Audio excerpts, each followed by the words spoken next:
Russell viper সাপ খুবই dangerous, সবাই সাবধানে থাকবে। বিষের তীব্রতা এতই বেশি থাকে যে যাকে কামড়ায় তার বাঁচার সম্ভাবনা একেবারেই থাকে না। সেজন্য একে কিলিং মেশিন বলা হয়। সম্প্রতি ভারত থেকে পদ্মা নদী হয়ে বাংলাদেশে ব্যাপকভাবে ঢুকছে এই সাপটি।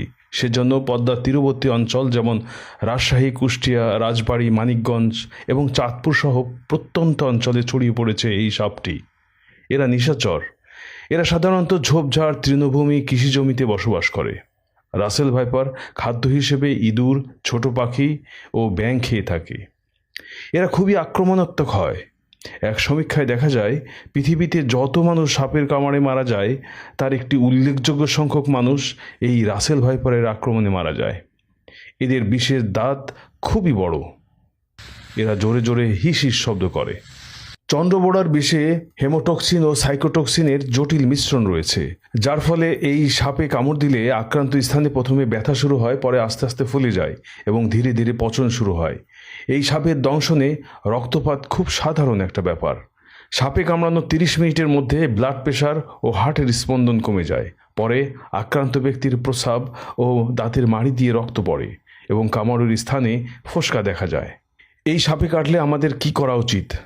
প্রথমে সাপে কাটা রোগীকে দ্রুত সময়ের মধ্যে সরকারি হাসপাতালে নিতে হবে। সম্ভব হলে 100 মিনিটের মধ্যে অ্যান্টিভেনাম ইনজেকশন দিতে হবে। যেহেতু এই সাপের বিষ মানুষের রক্তকে প্রভাবিত করে, তাই আক্রান্ত অঙ্গটি বেশি নাড়াচাড়া করা যাবে না। যেমন কারো পায়ে কামড় দিলে হাঁটা বা দৌড়ানো যাবে না। এতে শরীরের রক্ত দ্রুত বৃদ্ধি পায় এবং আক্রান্ত রোগীর অবস্থা দ্রুত খারাপ হয়। ভুলেও ওঝার কাছে যাবেন না, এতে সময় নষ্ট হবে এবং রোগীকে বাঁচানো কষ্টকর হয়ে যাবে।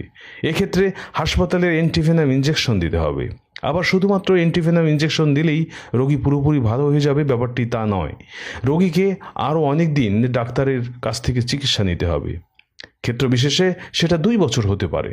ভুলেও মরা সাপ নিয়ে ডাক্তারের কাছে আসবেন না, এতে সুস্থ ব্যক্তিটিও আক্রান্ত হতে পারে। সাপ মারা গেলেও এর ধারালো দাঁত যে কোনোভাবে অন্য মানুষের শরীরে ঢুকে গেলে সে ব্যক্তিও আক্রান্ত হবে। এই চন্দ্রবোড়া সাপের আরেকটি বৈশিষ্ট্য হলো অন্য সাপ কামড় দিয়ে ইঁদুরকে তৎক্ষণাৎ খেয়ে ফেলে, কিন্তু এই সাপ ইঁদুরকে কামড় দিয়ে ছেড়ে দেয়। ইঁদুর যখন বিষের যন্ত্রণায় গর্তে ফিরতে থাকে তখন এই সাপ তার পিছু পিছু যায় এবং গর্তে থাকা অন্যান্য ইঁদুরগুলোকে খেয়ে ফেলে।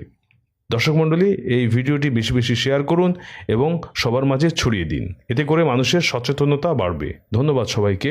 আমাদের চ্যানেলটি সাবস্ক্রাইব করুন।